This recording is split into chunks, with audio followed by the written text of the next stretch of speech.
Welcome to my channel where I discuss health related topics, talking about 5 easy ways to reverse type 2 diabetes. Make sure to subscribe, like and share now. In this video, I'll be discussing 5 easy practical ways to reverse type 2 diabetes, talking about ways to make lifestyle adjustments and research and studies to back it up. For now, please pause the video, like, share and subscribe so that you can get updated with my upcoming videos. There is no cure for type 2 diabetes, but remission is possible.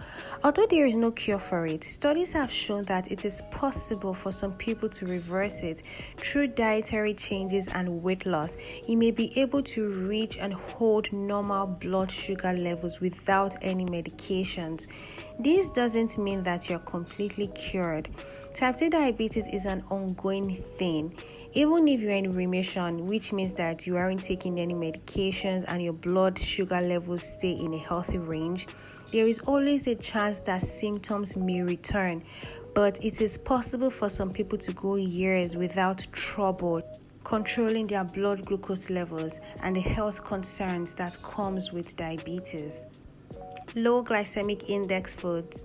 Fun fact, did you know that eggs have glycemic index of 0? That means that they don't impact blood sugar levels because of their low glycemic index. And there's so many other foods like this that won't trouble the control of your blood glucose. Examples include green vegetables, more fruit, raw carrots, kidney beans, chickpeas, lentils. Low glycemic index foods are beneficial for improving blood sugar levels because they are digested and absorbed more slowly, leading to a gradual rise in blood sugar levels. This slows digestion and absorption, which leads to a more gradual increase in blood glucose levels compared to high glycemic index foods. As a result of this, there is less strain on the pancreas, which is the factory that produces and stores insulin. Insulin is the alarm bell that enters the cell and rings the alarm and tells the glucose transporter, which is the glucose transporter channel, to open the door for glucose to enter into the cell and for glucose to be absorbed by the cell. Now, when you consume foods that are high in glycemic index day in, day out, there is sudden rise in blood sugar levels. And when there's sudden rise in blood sugar levels, the pancreas, which is the factory that produces this insulin, the pancreas hyper secretes a lot of insulin. And now that there's a lot of insulin, it predisposes the cell to go into insulin resistance, which is what leads to type 2 diabetes. You see, so when you consume foods that have low glycemic index, you're gradually increasing the blood sugar levels and you're not rapidly increasing it, because as a result of rapidly increasing the blood sugar levels, this can lead to insulin resistance.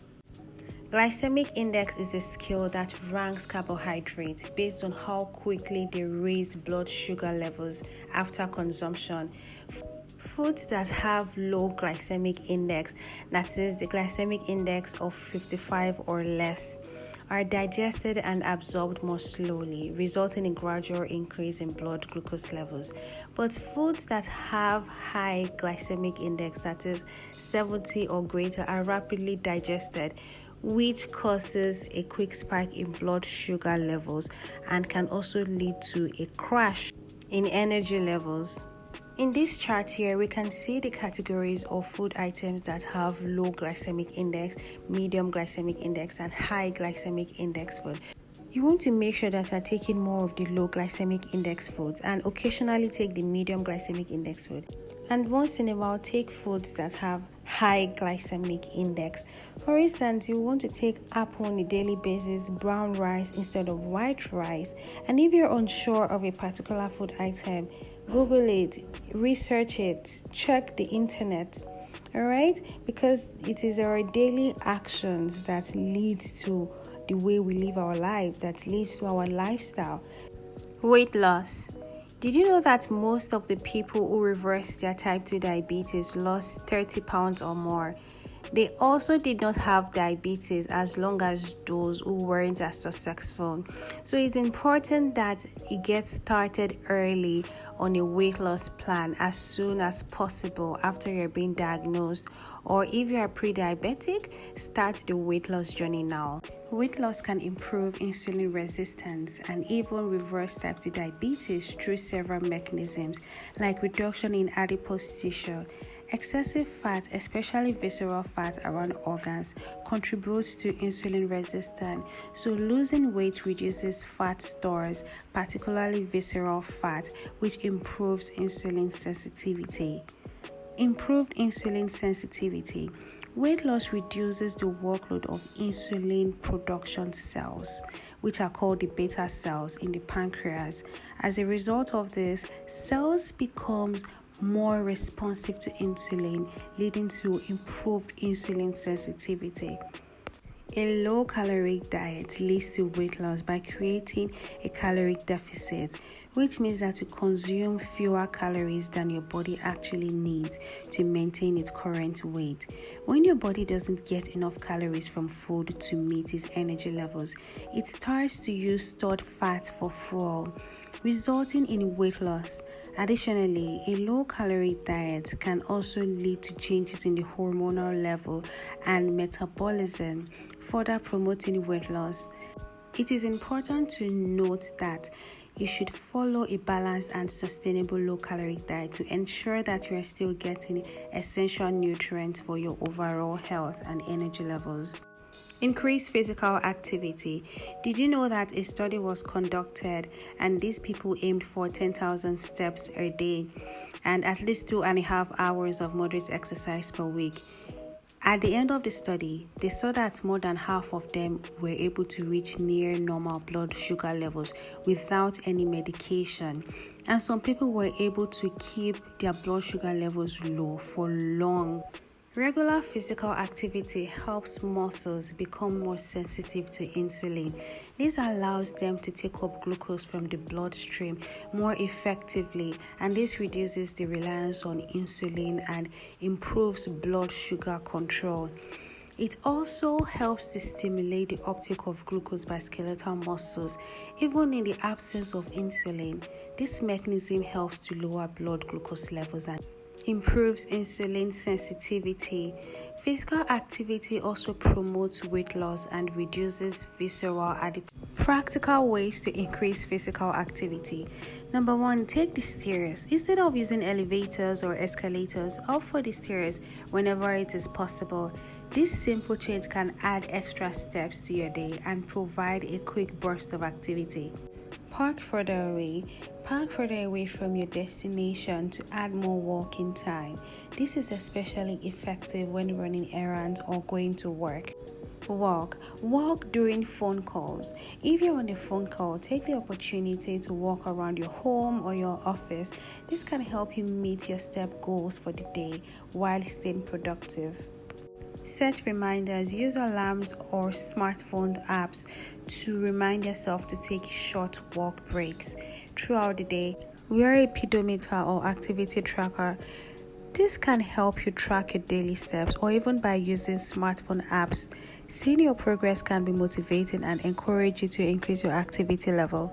Or pet. Invite friends and family members or pets to join you for a walk.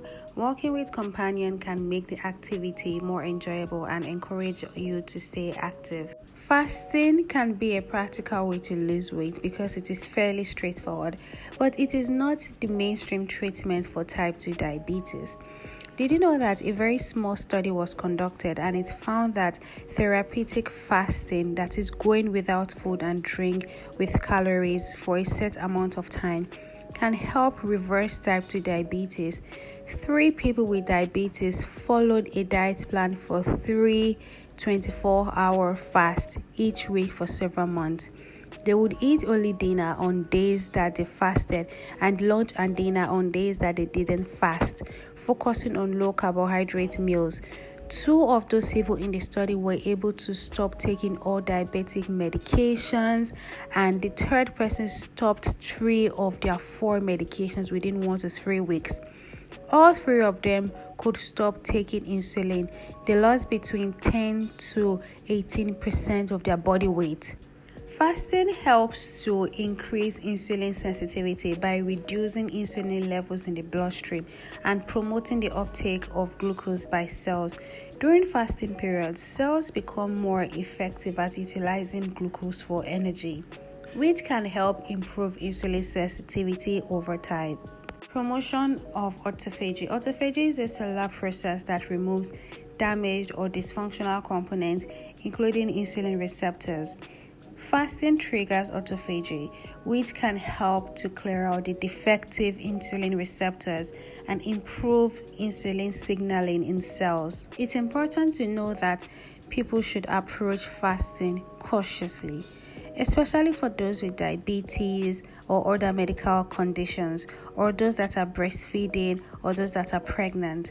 Consulting a healthcare professional before starting a fasting regime is recommended to ensure your safety and the effectiveness, particularly for those that are taking medications that can affect blood sugar levels. Limit your alcohol intake. This can help to improve diabetes because alcohol causes fluctuations in blood sugar levels by raising the blood sugar level initially and then causing hypoglycemia, that is low blood sugar level, later. So by limiting alcohol intake, people with diabetes can help control their blood sugar levels and reduce the risk of dangerous spikes or drops. Calorie content.